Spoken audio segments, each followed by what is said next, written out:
নমস্কাৰ সকলোকে পুনৰ স্বাগতম জনাইছো অন্য এটি ভিডিঅ'লৈ। আজি আপোনালোকৰ সৈতে অসম পুলিচৰ সাব ইন্সপেক্টৰ যিখন সিলেবাস সেই সিলেবাসখনৰ সম্পৰ্কে আলোচনা কৰিম। সো আপোনালোকে ভিডিঅ'টো শেষলৈকে চাওক আৰু সিলেবাসতনো কি কন্টেন্ট আছে সেই সকলোখিনি জানি লওক।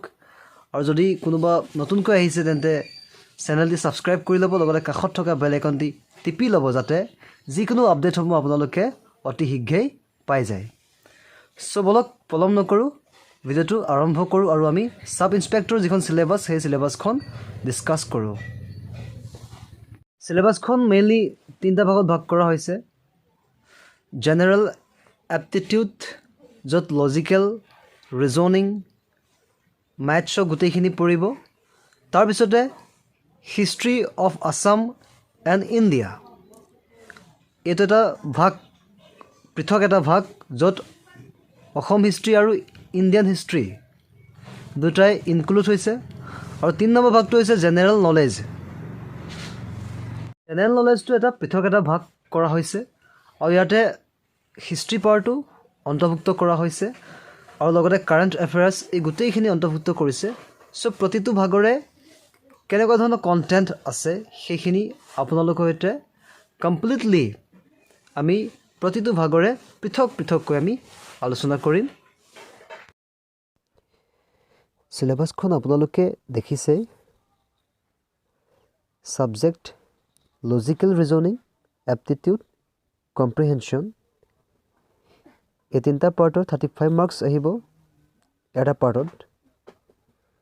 নেক্সট পাৰ্টটো হৈছে culture and history of India and Assam, অৰ্থাৎ অসম আৰু ভাৰতৰ ইতিহাসৰ লগতে কালচাৰ, সাংস্কৃতিক যিমানবোৰ প্ৰশ্ন আছে সেইবোৰ দিশৰ কুৱেশ্যন 35টা আহিব। জেনেৰেল নলেজৰ 30 মাৰ্কছ আহিব 30টা কুৱেশ্যনত। চ' টোটেল হ'ব 100। তো আছাম পুলিচ SI চিলেবাছৰ history and culture of Assam and India যদি আমি চাওঁ, ইয়াৰ কণ্টেণ্টখিনি এনেকুৱা ধৰণৰ টপিকখিনি যে history of Assam with emphasis on the various kingdom, their rules and achievement।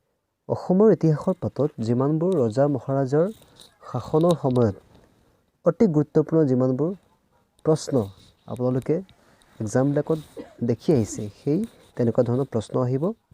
History of India, pre and post independence India, ভাৰতবৰ্ষৰ ইতিহাস আৰু প্ৰি এণ্ড পোষ্ট ইণ্ডিপেণ্ডেঞ্চ, অৰ্থাৎ স্বাধীনতাৰ আগৰ আৰু পিছৰ যিমানবিলাক গুৰুত্বপূৰ্ণ ঘটনা হওক, যিমানবিলাক আমি চাবলগীয়া প্ৰশ্ন আপোনালোকে চাব।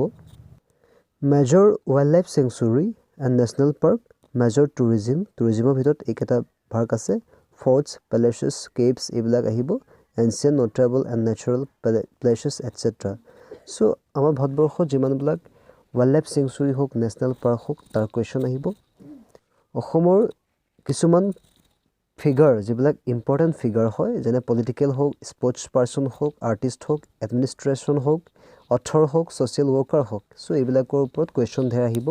ইয়াৰ হয়তো বুকছৰ নেমো আহিব পাৰে, এৱাৰ্ডৰ বিষয়েও আহিব পাৰে, গতিকে আপোনালোকে চাই যাব। এতিয়া আহোঁ লজিকেল ৰিজনিং, এপ্টিটিউড এণ্ড কম্প্ৰিহেনশ্যনৰ পাৰ্টলৈ।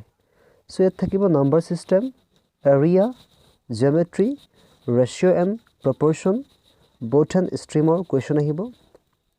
problems on ages, percentage, volume, trigonometry, allegation or mixture, distance and time, partnership, simple and compound interest, discounts, average, time and work, profit and loss, simplification, HCF, LCM, algebra। so এইকেইটা বিষয় হৈছে aptitude আৰু logical reasoning আপোনালোকে জানেই। Then comprehension, চ' ইংৰাজীৰ এটা paragraph দিব আৰু সেই পেৰাগ্ৰাফটোত কেইবাটাও কুৱেশ্যন দিয়া থাকিব আৰু সেই কুৱেশ্যনকেইটা আপোনালোকে পেৰাগ্ৰাফটো চাই উত্তৰ কৰিব লাগিব, মানে উত্তৰবিলাক অপশ্যনবিলাক, শুদ্ধ অপশ্যনবিলাক আপোনালোকে চুজ কৰিব লাগিব। তো সেইটো হৈছে কম্প্ৰিহেনশ্যন পাৰ্টত থাকিব। দেন আহোঁ জেনেৰেল নলেজত কি আহিব।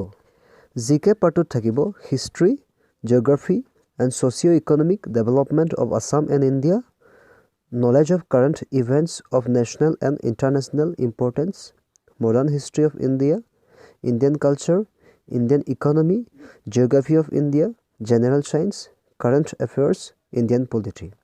So আপোনালোকে চাই যাব লাগিব হিষ্ট্ৰী, জিঅ'গ্ৰাফী, লগতে ছ'চিঅ' ইকনমিক যিমানবিলাক ডেভেলপমেণ্ট অফ আছাম, যিমানবিলাক পলিচি লোৱা হৈছে চৰকাৰৰ দ্বাৰা সেইবোৰ চাব লাগিব। Then current events of national and international importance, অৰ্থাৎ ৰাষ্ট্ৰীয় আৰু আন্তঃৰাষ্ট্ৰীয় যিমানবিলাক কাৰেণ্ট ইভেণ্ট হৈ গৈছে, যেনে স্পৰ্টছৰ কথা ক'ব পাৰোঁ আমি, ঠিক তেনেকুৱা ধৰণৰ question. Then modern history of India, তো ভাৰতবৰ্ষৰ মডাৰ্ণ হিষ্ট্ৰী, অৰ্থাৎ আফটাৰ ইণ্ডিপেণ্ডেঞ্চৰ পিছত যিমানবিলাক ঘটনা হৈছে বা যিমানবিলাক পলিচি লোৱা হৈছে তেনেকুৱা ধৰণৰ কুৱেশ্যন আহিব পাৰে। দেন ইণ্ডিয়ান কালচাৰৰ ওপৰত আহিব, ইণ্ডিয়ান ইকনমিৰ ওপৰত আহিব, জেনেৰেল ছায়েন্স, কাৰেণ্ট এফেয়াৰ্ছ আৰু ইণ্ডিয়ান পলিটি। চ' জি কে পাৰ্টটোত এইখিনিয়ে থাকিব। চ' জি কে পাৰ্টটো আৰু যিটো history of India and Assam, তো সেই পাৰ্টটো অলপ একে ধৰণৰ, কিন্তু এই জি কে পাৰ্টটোত বিশেষকৈ কাৰেণ্ট এফেয়াৰ্ছৰ ওপৰত গুৰুত্ব দিয়া হ'ব, গতিকে আপোনালোকে ভাল ধৰণে পঢ়ক। Thanks for watching my videos and please press the bell icon to get new notification. Thank you.